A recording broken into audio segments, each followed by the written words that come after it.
आज का जो केस है ना बहुत ज़्यादा पेनफुल है। अगर आप इस केस को सुन सकते हो तभी इस वीडियो को देखना, अदरवाइज आप इस वीडियो को अभी छोड़ सकते हो। ये केस एक बेरहम पिता का है जो अपनी 17 साल की नाबालिग बेटी को इस कदर मौत के घाट उतार देता है कि उसे मारने के बाद उसकी डेड बॉडी के 6 पीसेस कर देता है। क्योंकि बेटी से एक गुनाह हो जाता है, वो किसी से प्यार कर बैठती है जिसकी पनिशमेंट फादर ने इस तरह दी।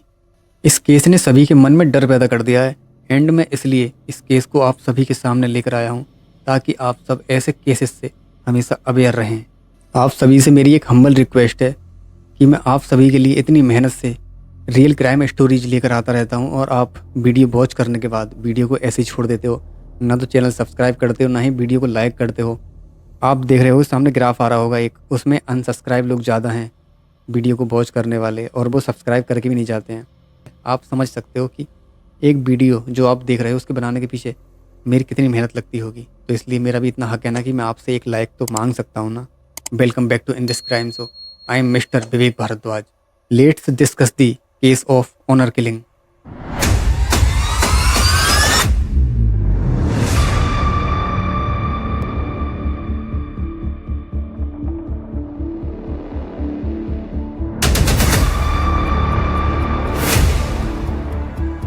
इज्जत, मान सम्मान, ये वर्ड कई लोगों के लिए अपनी जान से भी ज़्यादा प्यारा होता है।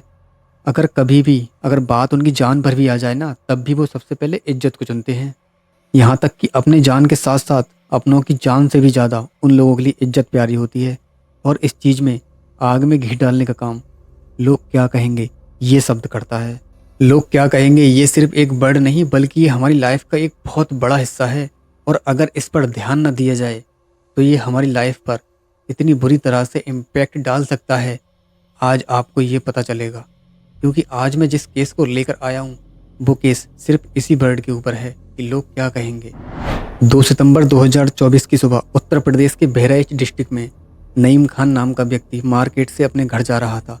तभी रास्ते में वो अपनी बेटी को किसी लड़के से बात करते हुए देख लेता है।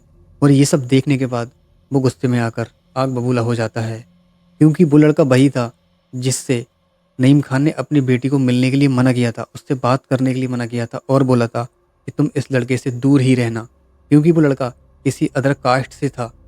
और ये सारी बातें नईम खान को बिल्कुल भी पसंद नहीं थी कि उसकी बेटी किसी अदर कास्ट के लड़के से प्यार कर बैठे। नईम खान ने अपनी बेटी से लाख बार मना किया था कि तुम उस लड़के से मिलना जुलना छोड़ दो, लेकिन उसकी बेटी उससे मिलना जुलना ये सब कुछ नहीं छोड़ रही थी। वो उसके साथ रहना चाह रही थी और ये सब नईम खान को बिल्कुल भी पसंद नहीं था। फिर एक दिन नईम खान का पेशेंस पूरी तरह से टूट गया और उसके सर पर इतना खून सवार हो गया कि उसने बहुत शार्प धारदार हथियार लिया और अपनी बेटी पर हमला कर दिया। लगातार हमले को उसकी बेटी झेल नहीं पाई और एंड में आकर उसने अपना दम तोड़ दिया। नईम खान के सर पर इतना खून सवार हो गया था कि बेटी के दम तोड़ने के बाद भी वो रुकता नहीं है, उसकी बॉडी के टुकड़े करने शुरू कर देता है। सबसे पहले उसकी बॉडी से सर को अलग करता है, फिर दोनों हाथों को अलग करता है, उसके बाद दोनों पैर काट कर उसके और उन्हें भी अलग कर देता है। आप सोच कर देखो, इतना बेरहम पिता था कि बेटी मर चुकी है, मरने के बाद उसकी लाश के टुकड़े कर देता है और टुकड़े उसके चारों तरफ रखे हुए हैं और वो बीच में बैठा हुआ है, फिर भी वो वहां से उठा नहीं। उसके बाद उसके टुकड़ों को इकट्ठा करके उन पर कपड़ा डाल देता है और ऐसे बैठ जाता है जैसे कि वो कोई चीज़ बेच रहा हो। जब ये बात पूरे गांव में फैलती है कि नईम खान ने अपनी बेटी को मार कर उसके टुकड़े कर दिए हैं और वो उसी की लाश के पास बैठा हुआ है, तो पूरे गांव में खौफ का माहौल छा जाता है। फिर उन्हीं में से एक आदमी पुलिस को इन्फॉर्म करता है, तो पुलिस तुरंत वहां पहुंच जाती है। उसकी बेटी को उठा के वहां से पुलिस पोस्टमार्टम के लिए भेज देती है और नईम खान को अरेस्ट करके थाने ले जाती है। फिर वहां से उससे पूछताछ का सिलसिला शुरू होता है। तो नईम खान पुलिस को बताता है कि मेरे पास 4 बेटियां हैं, जिसमें से ये सबसे बड़ी थी जिसे मैंने अभी मारा है, इसका नाम खुशबू था। ये कुछ ऐसी हरकतें कर रही थी जिनसे मैं बहुत तंग आ गया था। गांव वाले मुझे ताने देते थे, मेरी इस लड़की ने सारी की सारी इज्जत मिट्टी में मिला दी। मैंने इसे कई बार बोला, कई बार समझाया कि तू ऐसा वैसा कुछ मत कर, तू उस लड़के से मत मिल, लेकिन ये नहीं मान रही थी। ये 2 बार उस लड़के के साथ भाग चुकी थी और मैंने इस चीज़ की 1-2 बार एफआईआर भी लिखवाई थी, लेकिन वो लड़का और ये लड़की दोनों में से कोई नहीं मान रहे थे। और इसी चीज़ का इम्पैक्ट मेरी 3 बच्चियों पर पड़ रहा था जो कि छोटी थी उससे। वो भी अपने रास्ते से भटक रही थी, वो भी इन्फ्लुएंस हो रही थी, क्योंकि जैसा ये कर रही थी वैसा ही सेम वो भी करने लगी थी। फिर मैंने सबसे पहले इसे ही रास्ते से हटाने की सोची। कि ना रहेगा बाँस, ना बजेगी बाँसुरी। ये सोचकर मैंने इसे मारा, क्योंकि जो मेरे गाँव के लोग थे वो मुझे ताने देते थे, वो मेरी इज़्ज़त की धज्जियाँ उड़ाते थे और वो बोलते थे कि तुम्हारे होते हुए तुम्हारी बेटी ऐसा कर रही है, तुम इसे रोक क्यों नहीं रहे हो? तुमने इसे अपने हाथ से बाहर निकाल रखा है। मैं इतना परेशान हो गया था अपनी इस बेटी से, इस वजह से मुझे ये कदम उठाना पड़ा। मजबूरी में आके मैंने इसे मारा था कि ये 2 बार भाग चुकी है, हो सकता है ये फिर भाग जाए। इस वजह से इससे पहले वो मौका दोबारा आता, इसलिए मैंने इसे ख़त्म ही कर दिया कि ना रहेगा बाँस, ना बजेगी बाँसुरी। जब पुलिस ने उसके पड़ोसियों से पूछताछ की तो उन लोगों ने बताया था कि जब वो टुकड़े कर रहा था अपनी बेटी के, तो उसके चेहरे पर बिल्कुल भी शिकस्त नहीं थी, बिल्कुल भी उसे गिल्टी फ़ील नहीं हो रही थी कि मैं क्या कर रहा हूँ। ना ही उसके मन में कोई डर था, ना ही कोई खौफ़ था किसी चीज़ को लेकर।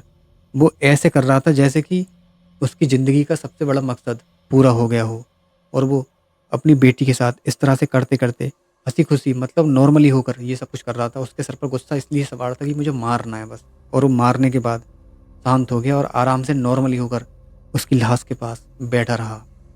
इस तरह से नईम खान के गुनाह कबूलने के बाद और पड़ोसियों के बयान के बाद उसे मर्डर केस में अंदर जेल में डाल दिया जाता है।